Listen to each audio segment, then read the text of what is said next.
नमस्कार दोस्तों, मैं आचार्य ध्यानामी और यहाँ आपको एक साधना के बारे में बता रहा हूँ, एक व्हाट्सएप ग्रुप के बारे में बता रहा हूँ। पितृपक्ष साधना। पितृपक्ष साधना हम 12 अक्टूबर को रात 8 बजे जुड़ के करेंगे। ग्रुप में कैसे जुड़ना है पहले आप इस बात को समझ लें, ठीक है। यहाँ पे व्हाट्सएप नंबर दे रखा है। इस व्हाट्सएप नंबर पर आपको मैसेज करना है कि मैं पितृपक्ष की साधना करना चाहता हूँ। पितृपक्ष के बारे में मैं आगे बताऊंगा।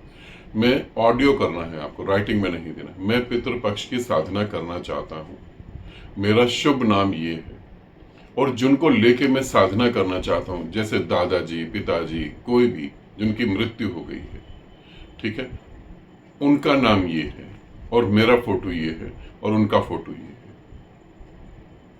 ऑडियो में दोनों नाम मेरे को चाहिए और फोटो मेरे को चाहिए पितृपक्ष की साधना के लिए, ठीक है। 12 अक्टूबर को होगा।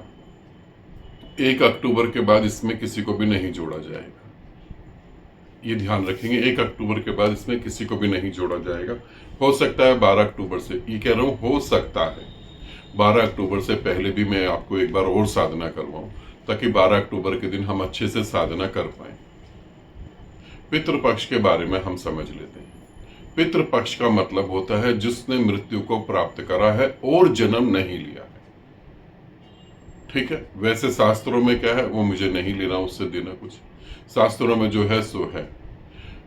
मेरी दृष्टि में पितृपक्ष का अर्थ है कि जिसकी मृत्यु हो गई है और उसने अभी जन्म नहीं लिया, तो उसके जन्म लेने की यात्रा को हम आसान कर सकते हैं। क्या हम उसको कुछ ऐसा कर सकते हैं कि वो अच्छी जगह जन्म ले सके? क्या हम कुछ ऐसी बातें कर सकते हैं? आज तक हम पितृपक्ष कैसे करते आए कि जो मन में खाना पसंद है, जो हमको खाना पसंद है, उसके नाम पर वही खाना बनाकर खा लिया, या पंडितों को जो खाना पसंद है वो पंडितों को बना के दे दिया। हिंदू धर्म में सभी घरों में पितृपक्ष की साधना होती है, और बहुत सारे लोग ऐसे होते हैं जिनको मृत्यु प्राप्त होती है, जिनका हम श्राद्ध करते हैं, और वो व्यक्ति श्राद्ध में जो है वो व्यक्ति जीवित होते हुए भी बकरे का मीट खाता था, मुर्गा खाता था, शराब पीता था। मगर आज तक मैंने ऐसा नहीं देखा कि जब हम श्राद्ध कर रहे हैं तो हम बकरा बना रहे हैं और पंडित को भी बकरा खिलाने को दे रहे हैं। तो खाना हम उसके मन पसंद का बनाते हैं जो मर गया है, ये बात तो टोटली झूठ है। हम अपनी इच्छा उसके कंधों पर रख के पूरी करते हैं। और जहां मैं पितृपक्ष की साधना करवा रहा हूं वहां खाना बनाने की जरूरत नहीं है, वहां कुछ भी ऐसे बेकार के काम करने की जरूरत नहीं है। कैसे हम अपनी आत्मा से उसको कनेक्ट करें, कैसे हम अपनी आत्मा से उससे उसकी गति को काम करें कि ऐसा कुछ कि उसकी गति हो, कैसे हम उसकी आत्मा से बात करके माफी मांग लें कि मुझसे बहुत बड़ी गलती हो गई। तो पितृपक्ष की साधना एक तो ये पार्ट हो गया, जो मर गया है उसके लिए हम काम कर रहे हैं। दूसरा, कोई मर गया है और हमारे साथ जुड़ा हुआ है। मान लेते हैं कि एक व्यक्ति है, उसके फादर की डेथ हो जाती है 10 साल की उम्र में, बच्चे की उम्र 10 साल है, फादर की डेथ हो गई। अब बच्चा बड़ा हुआ और बड़ा हुआ, उसे अपने पिता के बारे में मां से पता लगा कि बहुत दुख भोगे उन्होंने, बहुत तकलीफें देखी। अब उसके मन में हुआ कि मैं अपने पिता के लिए कुछ करूं, पिंड दान कराऊं। पिंड दान करने से भी कुछ होने वाला नहीं है, अब मैं कुछ करूं। अब वो व्यक्ति जो इतने टाइम पहले मरा था वो तो कहीं ना कहीं पैदा हो गया, अब तुम्हारे पिंड दान करने से कुछ होने वाला नहीं।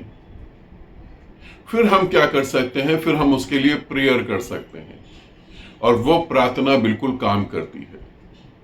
आपने सुना है ना कि बद्दुआएं काम करती हैं, दुआएं भी काम करती हैं। फिर अपने उस प्रियजन के लिए हम प्रार्थना कर सकते हैं और वो प्रार्थनाएं काम करेंगी। अब एक तीसरी बात जो बहुत जरूरी है, जो मैंने पितृपक्ष की साधना में तकरीबन 4-5 साल से करवा रहा हूं, मगर वहां पर मैंने देखा कि आदमियों के अंदर, व्यक्तियों के अंदर, मनुष्य जाति के खून में कुछ चीजें घुसी हुई हैं। पितृपक्ष की साधना को लेके दान करना, और दान भी किसको करना? पंडित जी को दान कर देना। भाई पितृपक्ष की साधना कर रहे हैं, श्राद्ध कर रहे हैं, पलंग भी दो, छाता भी दो, ये भी दो, वो भी दो। और पंडित वो व्यक्ति है, आपके घर में कौन मरा है उससे उसे मतलब नहीं है, आप कितना दान दे रहे हैं उससे मतलब है। मैं अपने बचपन की बात बताता हूं, वीडियो थोड़ा सा लंबा हो सकता है, आप इसे पूरा देखें। मैं अपने बचपन की बात बताता हूं।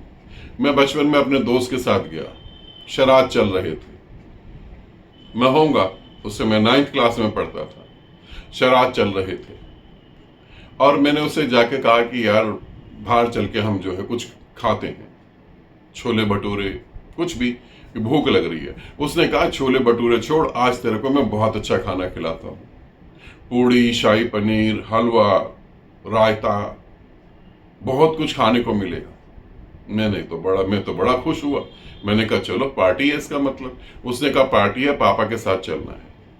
उनके पापा पंडित थे। हम लोग चल पड़े।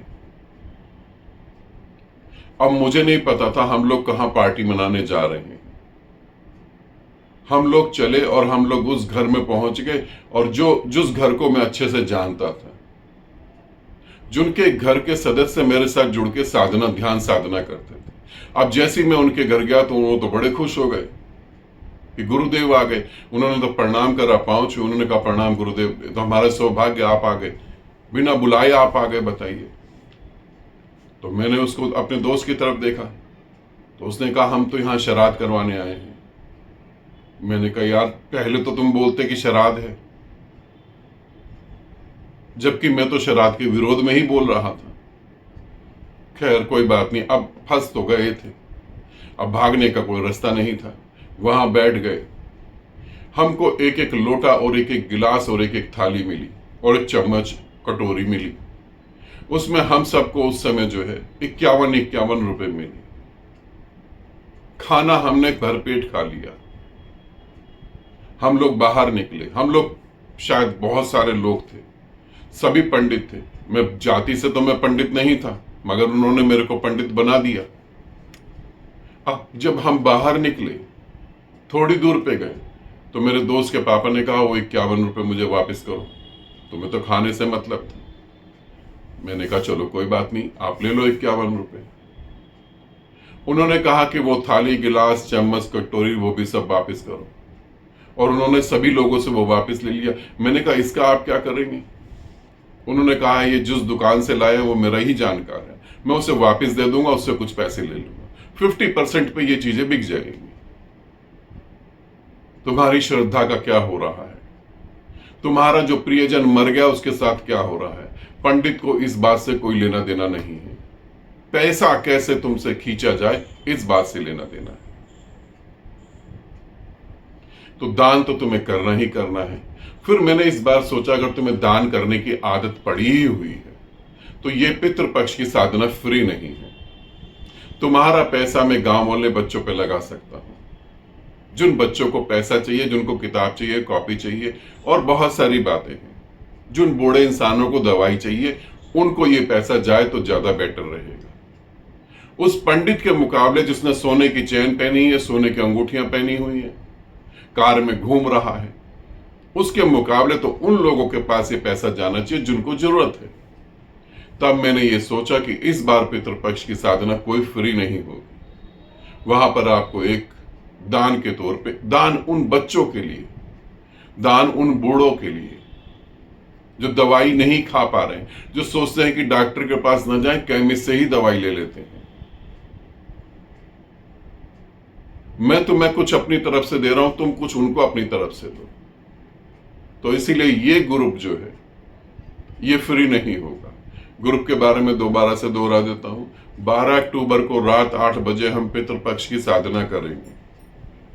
ठीक है, आपको इस नंबर पे कैसे जुड़ना है? आपको अपना ऑडियो देना है, ऑडियो के साथ आपको अपना फोटो और अपना नाम बताना है, और जिसके लिए हम साधना कर रहे हैं उसका नाम बताना है, और उसकी मृत्यु कब हुई है ये जरूर बताना है।